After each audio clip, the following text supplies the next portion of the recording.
All right. Good morning, everybody. Welcome back to the eDiscovery channel. This is Tom O'Connor from fabulous downtown New Orleans, where we're once again dodging hurricanes. We just had Hurricane Fred, or actually Tropical Storm Fred. I don't want to overplay it. Tropical Storm Fred just made landfall the other day over in the Florida Panhandle. And what we refer to as Tropical Storm Wilma, which is actually Tropical Storm Grace, but you get the Fred Wilma thing, is just south of Cuba now, heading towards the Yucatan. And so hopefully we'll dodge that bullet. And Tropical Storm Dino, which is actually called Henri, I like Dino better, is making a bat turn around the island of Bermuda as we speak, and heading kind of in the general direction of Cape Cod. So it's just it's a wonderful day in the neighborhood. Well, thanks, Thompson. Let's now go to Steve with sports. Now for the sports report. Here's Rocky Messing from Tel Aviv. Yeah, we don't want to talk about sports because, of course, Rocky is a Ravens fan and I'm a Saints fan, and that just didn't turn out too well for us this weekend. As no, I was going to get there, but yeah, 6 turnovers. We couldn't have beat our local high school team with 6 turnovers. Preseason doesn't count. Right. But yeah. Well, it does count because we're still looking for a quarterback. Well, you can always root against the Ravens. It doesn't matter if it's the Ravens. Well, I have the advantage of doing that because in my younger days, my way younger days, of course, I went to college in Baltimore with the old Baltimore Memorial Stadium, and the Colts, the real Baltimore team, the Colts. I was there when they took the moving trucks and snuck them out of town in the middle of the night. So the Ravens have always been sort of, everybody in Baltimore is, oh, no, that's awful. They're awful. They're evil. They suck. Until they did the same thing to, as I recall, the franchise from Cleveland. Yes. And moved it down to Baltimore. And there's, yay, it's the Ravens. But at least we didn't sneak them out in the middle of the night. Well, that's a good point. You didn't sneak them. You stole them fair and square at high noon. So when I was at Jones Day back in '96, I had a window that overlooked the Cleveland Stadium, and I had to watch them take that apart brick by brick. No kidding. Yeah, wow. and Jones Day handled litigation actually, and so there were all these Cleveland Browns boxes right outside my door. It was soul crushing in a way that I can't really. And for it's all right. It was all very unsettling for somebody my age who grew up with those, those franchises were the cornerstones of the old NFL, them and the Bears and the Giants. It was like, well, you can't be messing with these guys. Like, come on, what are you doing? And Indianapolis? What? Like, give me a break. But anyways, what a great segue into our guest we're really happy to have here today, Steve Goldstein, and let me make sure I get this right, the Global Director of Practice Support. Is that correct, Steve? It sounds better that way. That's right.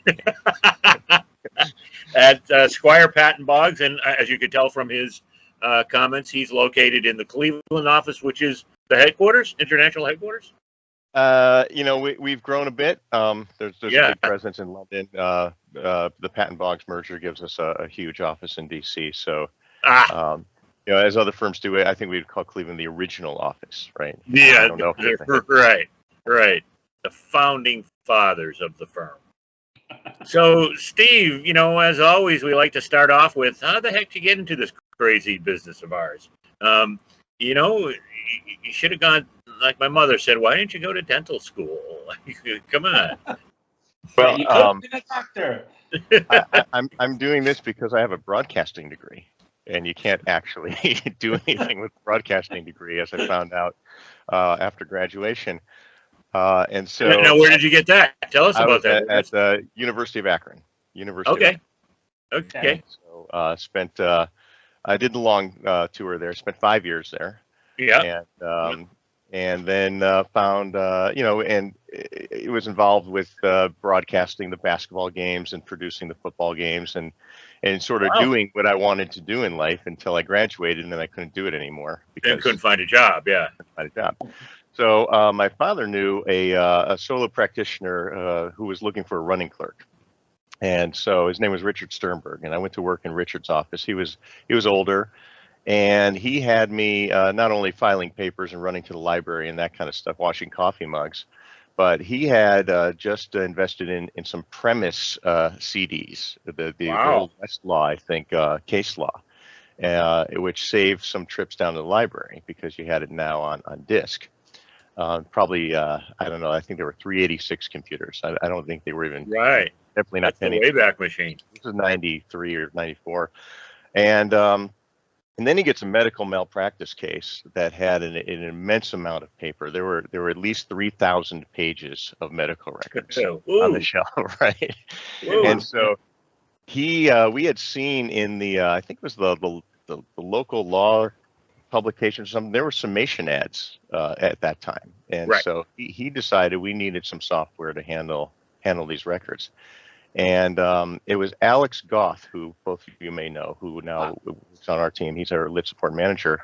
Alex in 93 or 94 sold me a version of Summation and helped me scan the 3,000 documents.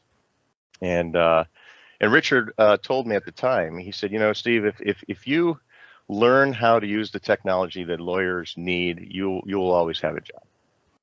Because they're not going to learn it.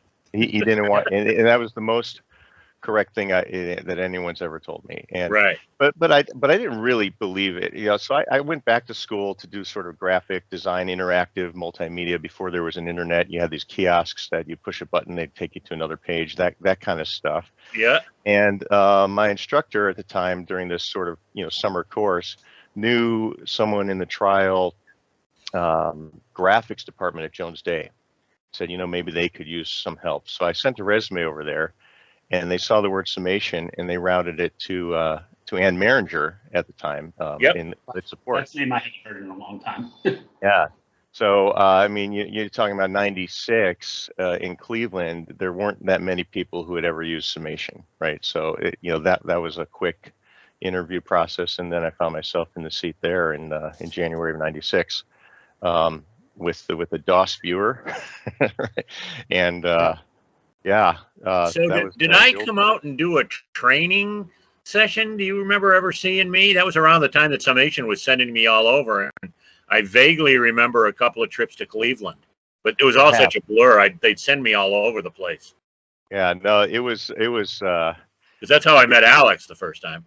Yeah, no, he was working in the Cleveland area then, and he was selling the WinVision viewer, which, if you recall, was the only way to know that your TIFF was certified and unaltered, right? You had to have WinVision viewer.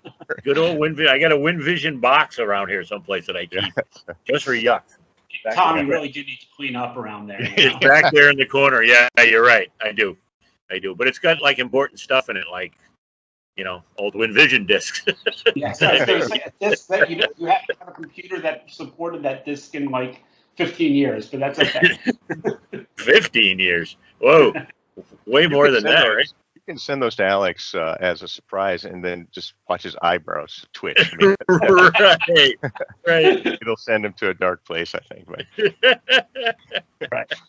No, those are the early days. Yeah. So that's and then Jones Day put in iPro as the viewer. We had a Mercury 40 jukebox, which was high looking at the time. I think we had 150 CDs in the basement at Jones Day, and we had patched it in with bubble gum and paper clips to Summation to make it all work. And that's where I started.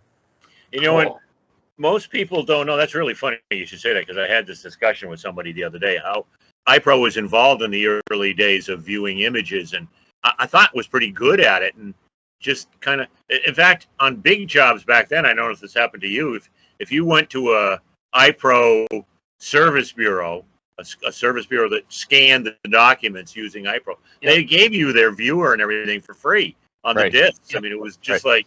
But the problem was that integrating it into Concordance or Summation at the time was a bit of a disaster. But integrating anything was a bit of a disaster at that time. True. Right? True. I mean, it was all like Steve said, you get this jukebox and you get this thing. I mean, you probably it was a full-time job just keeping that thing running with Summation, right? So when you launched Summation in 96, to view transcripts, right? Because it did that, right? Right. That's what the primary use was. It it wanted to invoke an image viewer, even if you had no images, right? And Right. there was a mandatory field that says put the path here to the executable to the image viewer, and you cannot set up a case without filling that field in. And so I went down the hall to the programmers at Jones Day. I said, I need a program that just opens and closes. And so they called it. It was called program. It was called DoSquat.exe. And we put that on the network, and it just Nice. It opened up DOSBox and closed, and then you got now it would be now it would be flagged simply as a virus, right? Yeah, right, Yeah. right. But that was that's so funny. Fun. Yeah. I haven't. Awesome. You're the first person I've talked to since we've been doing this. Maybe Amy Bowser Rollins, although she didn't specifically mention the DOS version of Summation. That's when I was first involved with them too. It was, 3 guys in an office in San Francisco. Yeah. Right. Yeah. In fact, I think when I first got involved, it was still Sahiro Corporation, right? Stigerman, Henderson, and the third guy whose name I don't remember. Well, so this is all before me because I didn't pick up Summation for the first time until 2001. Oh, yeah. I thought you were going to say I was still in high school. Yeah. Well, that too. I wasn't going to go there, but yes. No, by '96, I was already like a freshman. Come on, in college. Yeah. Okay, so we're at Jones Day. We're doing our thing. We're supporting Summation. You are the man in Cleveland. That's basically. I was one of the crew in Cleveland. That's right. Yeah, and they and things were going well. And then there was an opportunity at Bound Business Services, BBS, which was Desi and became Bound. And Bound was outsourcing the lit support to Sun and Shine at the time. Okay. And they needed somebody in Chicago, so we picked up and we went to Chicago for that. And it didn't really work out for a number of reasons that we don't need to have on recording. But we're all familiar, Steve. Right. We've all been there. Short run at Sun and Shine. And there's an iPro thread that is constant throughout the whole career. So it was because of the iPro skills and the Summation skills that they hired me. And Sun and Shine was moving their office in Minneapolis probably in '99, and I went up there and I had seen a mouse pad for McDermott, Will and Emery, because McDermott had abandoned the office and Sun and Shine was taking it over. So we had to go in there, rip out the wiring.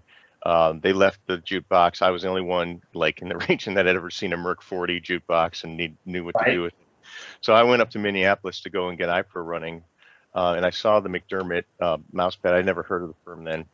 And just for fun, I went on their website because I was not a happy guy at the time, and they were in fact looking for a business analyst.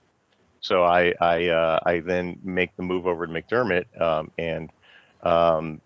did a couple years there in Chicago.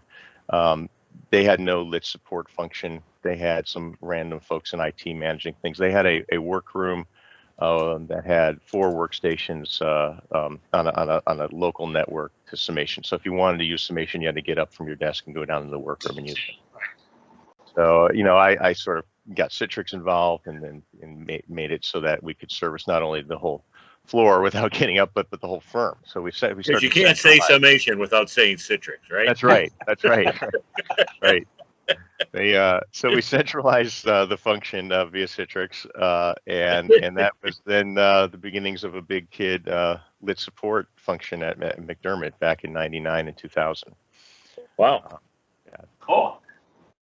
But then again, iPro, because iPro was necessary to print at any decent speed. You needed the batch printing, right? So, Summation was kicking out like 4 pages to document.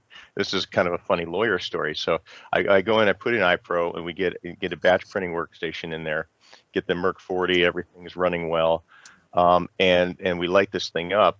And they go from 4 pages a minute to it was a 5SI, right? An HP 5SI, right? You can get 35 pages a minute on this. And it starts rattling off. And the lawyers came in, they're like, that's unbelievable. What is that? I'm like, that's 35 pages a minute. And they blinked, and then they looked at me, and the individual says, can you get it to do 60? Right? It's like literally 20 minutes ago, you were at 4. Yeah. Yeah. Right. Now you want warp 5. Yeah. So want to pay less. What? Yeah. Right? Yeah. Want to pay less for it also. Right. That's funny. Yeah. So that was 60. Yeah. So that's the McDermott story. Summation, iPro, and then we transitioned over to Concordance because it was just sort of a better way to do. And then iConnect, Ian Campbell came in. So I had one of the earlier iConnect boxes at McDermott as well that we had set up. And so then, it was something about the lease on our apartment or something.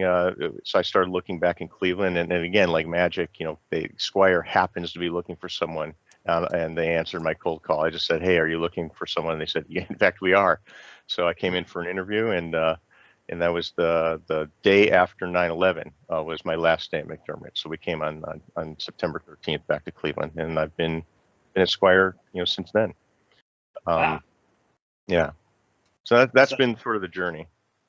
Right. Yeah. And so we met, I'm going to say 2004, something like that, give or take. Yeah. Right. Maybe, around there. Yeah.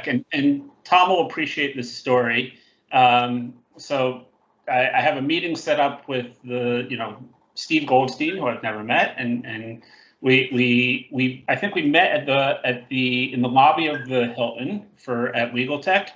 And then our meeting was actually in Warwick. So we had to walk across the street, and we start talking, and he's like, "I'm from Cleveland." He tells me where, blah, blah, blah. Anyway, basically, it turns out that Steve is like best friends, or grew up as best friends with my wife's cousin, and actually had a picture in his notebook of my wife's cousin with him.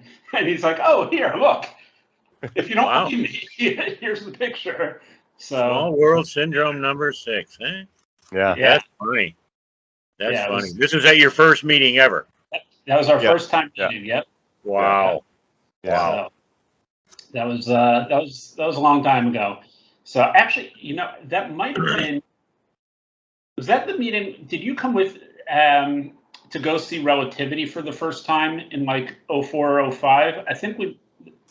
Probably not. No, I didn't become a believer until a little bit later, I don't think. Yeah. Okay. I don't remember who I went with, but I went with someone to go meet this guy, Andrew, who was sitting in the smallest room that they had at the Warwick. At the Warwick. I remember that. Yeah. Browning brought me over to me. "You got to meet this guy. You got to meet this guy." And I said, and then it's like, "Where are we going?" And yeah. He didn't do shows for a couple of years. He didn't want to spend the money. But I remember that. They were in some dinky little room in the Warwick. I always, when I see him, I hardly ever see him anymore now, of course. But I always give him a hard time. And then, he moved up to his apartment in Chicago with the couch that everybody in the world slept on. I said, "Well, this is a step up." A little bit. Yeah, a little bit. But that was kind of funny because, I mean, coming from the world of Summation, Concordance to all of a sudden have like an actual web UI, that was unheard. I mean, iConnect kind of was doing it, but it wasn't. Right. It wasn't pretty at the time. I mean, it was functional for that, but it was that was the only thing, I think, right? I mean, well, you had some weird, LectureNet, and you had early Ringtail, but they weren't really like viable for that, right? Yeah, but no, the industry has come a long way since the late 90s, early 2000s. Well, part of the thing back then, Steve, tell me if you experienced this, was also the pipe. Like, nobody had good pipes to really take advantage of that. Like, you're back to printing 4 pages a minute, right? Yeah. Right. Well, God forbid you tried to print on any of that stuff. So we got involved in the Enron litigation. It's like I'd been at Squire a couple weeks, and then the phone rings, and I'm needed for a meeting in Cincinnati to talk about the fact that we just had some Enron dropped in our lap. and we were counsel for the unsecured creditors. We were conflict counsel, so whatever Milbank couldn't do, we got. But then, over time, as they started to unravel all these deals, Milbank was involved in many things there, and so we got more and more until you fast forward, and we're working hand in hand with the estate, managing a lot of it, and they had a Case Central database. Oh yeah. With like 2 million records in it, and it was like the biggest thing anyone had ever had to wrestle with. And I had productions in Concordance at the time, 300,000-400,000 document productions from all the various banks, and we're sharing that with I think it was Alston Bird in Atlanta via iConnect. So we had 80 attorneys every day reviewing documents, right? And so, Case Central, so they're in San Francisco, and it was becoming expensive and a burden. And somebody got the wise idea, the wise is in quotes, to put all this into Enron's LiveLink database, which is not a name many people have heard. Yeah, that just, it makes your stomach turn, right? I was going to say that. I just did a little flip there first. Right, and then to your point, Tom, the reason I went off on this tangent, they were going to give every law firm involved a direct T1 back to Houston. Wow. Because that would be the only way for it to function at any reasonable level. So yeah, so bandwidth was absolutely a big thing then, right? Yeah. And did you get that? Did you get the T1s? I think we abandoned that plan. I mean, it was in LiveLink for a while, but fortunately things were winding down at that point. But we'd have to live that way too long. So right. Yeah. So that's right around the time that I was sitting in office in DC, that the government had decided that we needed for the contract I was on a T3 line.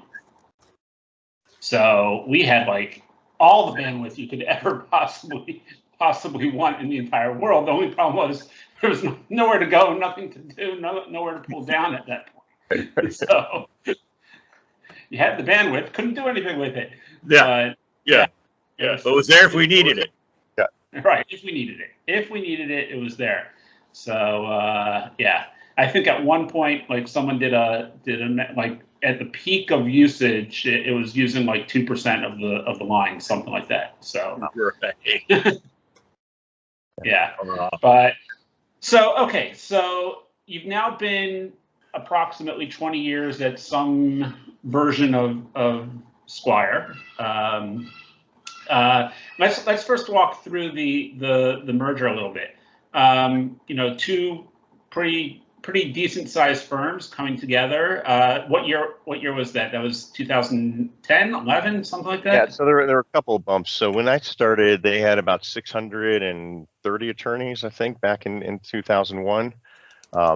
It's interesting to track the data as well. We had 40 gigs of space on a dedicated litigation share, 40 gigs of summation data when I joined the firm. The first big bump was with Hammonds in the UK. So that gave us sort of London, Manchester, Leeds, Birmingham, and a solid foothold there. And then Squire was known at the time, for being sort of a worldwide firm anyway, in Russia and in Asia and that kind of thing. So that really kind of gave us that UK presence. And I think it bumped us up to like 1,200. They had that was a big merger. And then it was 2016 that Patton Boggs combined, and now we're hovering between 1,500 and 1,600 attorneys. And I'm guessing that you have a little bit more than 40 gigs now? We have about 930 terabytes more than 40 gigs. Well, not 93 terabytes. We have about 100 terabytes. Yeah, and so and it was interesting because we specifically did not put in relativity, because I have a team of then 3 or 4 people. Now it's up to about 10 people worldwide, which is still small by a lot of standards, right? Yeah, and I didn't want I really wanted a replacement to Concordance back in 2010. I didn't want relativity. because I didn't want the burden of having it. And by that I mean, if you have it, people are going to ask you to do big things with it, and to do 2 million document projects, you need people. More, you also need people more than just the technology, right? And we just didn't have it, so we couldn't get into an area where we were playing vendor without the resources to do it properly. So I was specifically trying to curb our internal capacity, and that's sort of at the time which led us to iPro, which was, as we looked at iConnect, iPro, Relativity, and Lexis's version of Concordance. You know, those were the main offerings. About 2010, iPro Eclipse seemed like the more comparable kind of tool. They of course have gained, you know, a lot in 10 years. I would not call them, inferior necessarily. I mean, they're a big kid tool these days, but we've grown with them, and so is the data footprint. It's sort of a bit of a lesson there. I mean, even while we were trying to kind of control where this was headed, it still got it to a point where, you know, a law firm, you know, struggles to maintain that kind of data. You know, so now we're at a point where, you know, it's time to look at cloud offerings and figuring out what comes next for the next 3 to 5 years, because it's just become quite a burden. Right. What would you say? Your staff, Steve. I'm sorry, Rocky. What's your direct staff, Steve? How many people work for you? So the team is Alex Goth is our lit support manager, and then we have 4 or 5 U.S. Lit support specialists. We have someone in Perth, and we have 2 in the U.K. So for 1,600 lawyers. Yeah. So that's a lot of work. We do it lean and mean. Yeah, we do it efficiently. There's probably some balance. I think there was a time where firms would have 20 or 30, you know, quote, lit support people, but I suppose if you looked under the covers, you'd find that there were some paralegal kind of activities going on as well. There's a lot of not data loading kind of thing. So we really kind of got that segmented off, and we do the data management and not much more. So there you go. So over the last 20 years or so, what would you say, if you had to pick out like 2 or 3 of the biggest actual changes to your work, not to the industry overall, but just specifically, like, what's changed that you never would have expected that you'd be doing today that 20 years ago you were like, yeah, we're never going to be doing anything like that? It's really interesting. Some context. I was at a meeting at Jones Day in probably '97, and the lawyers went into the room, and then they came out and they said, "This is what we decided the database field should be." And they handed me a piece of paper. Right? These are the 9 fields, and because you're not a partner or a lawyer, you can wait in the hallway and we'll tell you what we've decided, right? You know, so you have that kind of table, right? That's where I began, right? And then we have a glitch on a big project. I don't know, probably 2012 maybe, where an actual lawyer marked a document not privileged, right? And it went out, and the GC of the company is just beside themselves. This is the document you don't want to leak, and it's lit up in red and highlighting in the database, and it's just like this person was just asleep at the switch. There's just no clue. We know who did it, we know what time they did it, and it happened. And after that, they told me, this can never happen again, Steve. And they were like I'm the lit support guy, right? Like yell at David, right? Or I didn't do this, right? But that was the tipping point where, because we were managing the data, we somehow acquired a responsibility to make sure that the attorneys were doing things correctly. Right.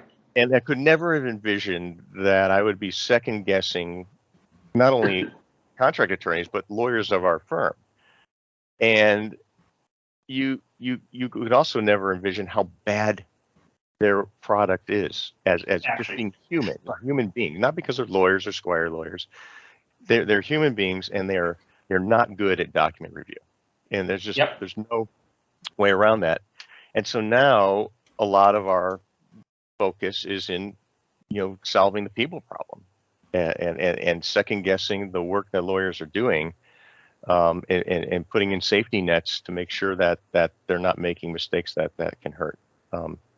And is that just with various queries, those types of things, or is that also AI based or any kind of machine? So I wouldn't. You had to say AI, didn't you? You Right? did. I did. It's a buzzword that'll get us. Tom, it's all about likes on LinkedIn and YouTube. So I have to say the word AI because it bumps us up to the higher tier. Right? The privilege screening is not AI based, but there is a mix of techniques that we do to kind of bring to the surface things that should be looked at again. And every time you bring things to the surface, there are things that people will cringe at and say, "Whoa," which is fine because we are guarding against it. So I don't mind saying that we are surfacing these problems because we're remediating them. And I think it's any human review is going to have these issues. I mean, just we don't need to go into studies. People have a bad day, they had a fight with their spouse, whatever, and their coding just changes the next morning. And so that I think that could connect the dots. So that's where AI sort of helps, at least on the relevancy decision. Obviously, we are early adopters and heavy users of predictive coding and the like. So that's been another switch too, is that we're doing giant projects, but we're not doing giant document reviews because we're letting technology whittle it down more than some. I think we have a way that we know we can we believe we can defend and we're comfortable using, and it's that comfort level that I think is the hardest thing to get past, and we were fortunate as a firm that we were able to get past that. Right, and how much of that was you having to pitch it versus just the nature of the attorneys who are in the leadership of the firm believing in it? You absolutely need both, right? So it was 2008, and we had a managing partner. His name was Howard Nichols, who in 2008 understood that litigation was getting too expensive for the type of clients that we had. So, at Squire at the time, Midwestern firm, I don't know if you'd call it a tier 2 firm, but it wasn't Weil Gotshal, it wasn't Skadden. I mean, it was, there was a certain type of clients that we had at the time, and they couldn't do the big litigation. It was expensive. And so we were talking to H5 at the time, and looking at ways to bring down the cost of litigation review. Discover Ready, right? Yeah, right. They were doing managed review kinds of things at the time, right? So we were looking at these things to see what we could do about it. And then at the same time, and this is that iPro thread I was talking about, a colleague of mine, a friend of mine, Joe Grespin, told me about Equivio. Joe was an old-time iPro guy that we had known for years, and so he tells me about Equivio. I go and look at it. I meet with Amir and those guys, and I said, "Wow, this is basically what H5 is doing, but shrink wrapped into disk here, right?" And so that we became aware of, and then Lehman Brothers collapses, and suddenly now people are getting over their caution because this is the only way to do things. So you have a market event, you have available technology, and you have a firm with a leadership that says we are not going to have a revenue model based on document review, right? So those three ingredients existed all at the same time, and that's the only reason we were able to sort of like jump that bar. Because if you still need the revenue, that's a headwind, right? If you're afraid of it, or your clients are afraid of it, that's a headwind, right? And if technology is not there, that's another barrier. So these all came together at the same time, and we were able to become early adopters of Equivio, and the predictive coding side of Equivio to really use it to its full effect. And what's amazing, I think you guys see this too. If you think about what Uber has done in 10 years, right, to the yellow cab industry and Airbnb and Nest and Tesla, and these things didn't exist 10 years back, and they've changed entire. But you know what did? It's Equivio, right? But has our industry really changed? Not in that way. Right, not that way. It advanced it a little bit. Right. And the question, if we would have stuck around for another couple of years before that, before being acquired, maybe it would have changed it a little bit differently. I don't know. I mean, because Relativity has built-in predictive coding, and there's Next LP, right? But our law firms, our clients, really using it to take 1 million documents and turn it into 86,000 documents for review. That is not necessarily a routine thing, even a decade later. There are people doing it, right? Yeah, I agree. That should have been a routine thing, the norm. Yeah. Okay. And Listen, it's not.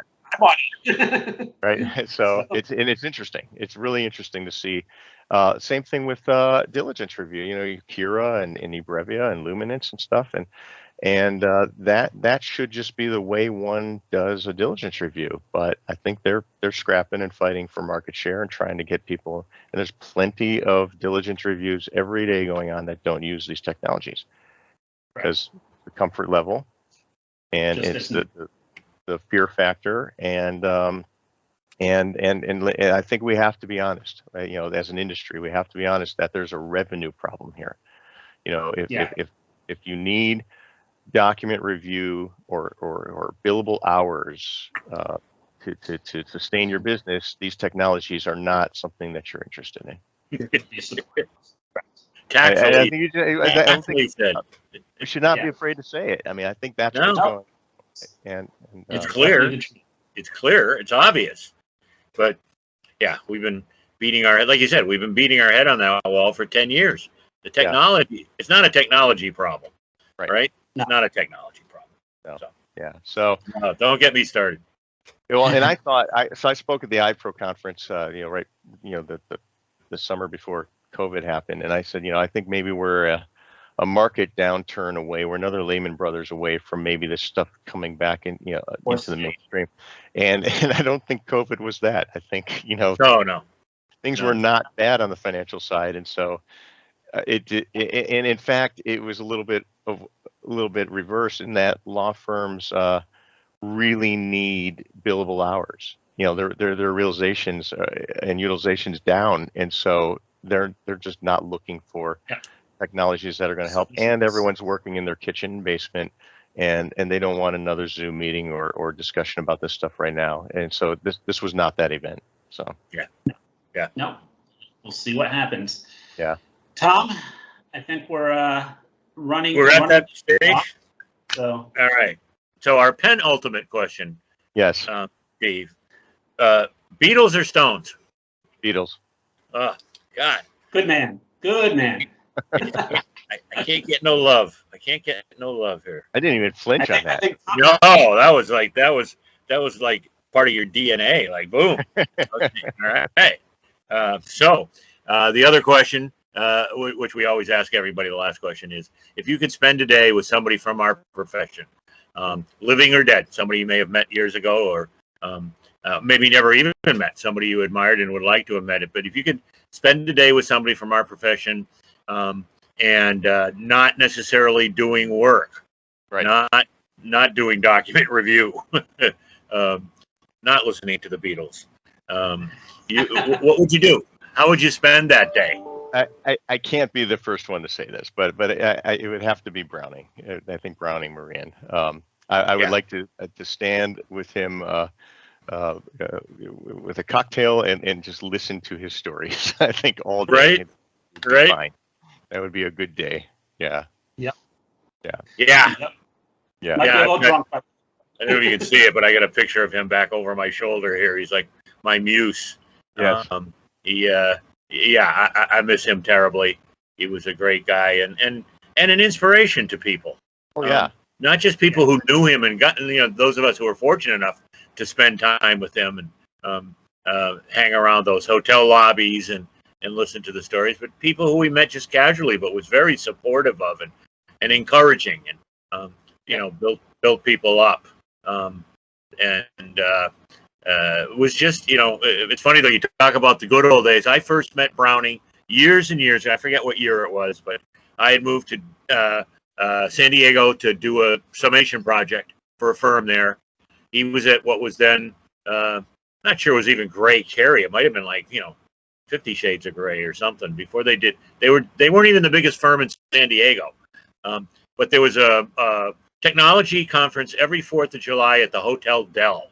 And the guy who did it was brilliant because people would come in for the 4th of July weekend and bring the family in. So he got a big crowd. And I met Browning there. And in fact, it's funny, you mentioned LeSnet. Neil Oresti was one of the speakers there. He was showing one of his early platforms with the old laser discs. Right. It could hold like a whopping 90 minutes of deposition testimony, on a 33 1/3 record. And I'm thinking, wow, this is cool. This is really cool. And but Browning told the story about how he had some old, I don't know, like some Tandy computer, something that he brought in the little suitcase luggable, and he put it on his desk, and he's working. And a partner came down the hallway and walked in and shut the door and said to him, Browning, you got to shut the door if you're going to use that thing. We can't have lawyers coming by and seeing you on a keyboard. It's just not right. It just gives the wrong message to people. Browning's the wrong message. Yeah. He said, okay, whatever. Secretly writing his own briefs in the corner. Huh? Yeah, doing legal research, using his premise discs to find stuff. Yeah. Oh God, yeah. He was a good guy. I miss him, especially this time of year at ILTA. Yeah. Where he and I would always make plans to get together, and he was a mainstay of that. Are you going, by the way, to ILTACon? Not to ILTA, but I saw. I don't know if either of you have been to New York. My kids are all. I have 3 kids living there, and so I've seen bits and pieces of New York during COVID, and the New York Hilton has been closed, I think, since March. Yeah, and it's just something my brain can't absorb when I walk past it with the yellow tape on the front. But my understanding is they're going to start up again in September, and that legal tech is a go. They are planning for it. Yeah, that's my understanding as well. Yeah. You would appreciate this, Rocky. A good friend of mine owns a cigar shop in the French Quarter. It's right behind the cathedral in St. Louis Square, and there's a hotel, decent sized hotel right across the street, the Bourbon Orleans, and they just reopened about 6, 7, 8 weeks ago. They've been closed. Yeah. The guy said, "Look, I got no business. I got like 1% occupancy. I'm paying more on my water bill. Yeah. Right. That I'm bringing in. Never mind staff." And he said, there's just no way. So yeah. What about you mentioned iPro though? They're doing a user conference. Do you go to that? No, Alex, my team is going to go. Alex, okay. And that is going to be the first conference that anyone in our IT group has attended, I think. A long time. Yeah. I had planned to go to ILTA back, in April and May when everything was looking rosy, and then I pulled the plug about a month ago. I canceled all my reservations. Vegas is a germ factory. I already live in a hot zone, right? I'm not going to go to another one. To travel just for that, right? Yeah. All right. Well, Steve, it's been great. I love the stories about the early days and not so much for the old memories of products, but the decision making to make the transition. We could do this, but we had to do this. We could do this, but we didn't want to do this. I think that's really important in terms of people hearing and thinking about now. What about decisions I have to make now? Yeah. So you can see. At least that's how I justify my consulting business. Oh, you want to hear these historical lessons. So thanks for sharing with us. Thank you. Hopefully, I'll see you at Legal Tech in January after the first of the year. And Rocky, I don't know, I don't know. Hopefully. I'm going to try to get to that Georgetown thing. You may recall, Rocky, the last time you and I and Gail were together smoking cigars at that hotel. I'm going to try. They are planning on doing that. It's in the middle of November. So I'm tentatively saying I'm going to go there. I told David Kessler I would be there. I think I was like registered guest number 6. So but that's all, COVID related. We'll see Yeah. what it looks like. So, all right, gentlemen. Steve, again, thank you so much. Great talking to you. I'll give you regards to Spiros when I talk to him this week. I'm sure I'll be hearing from him. All right. Very good. All right. Take care, guys. Thanks, everybody. We'll see you next time at the eDiscovery channel. Great. Thanks so much.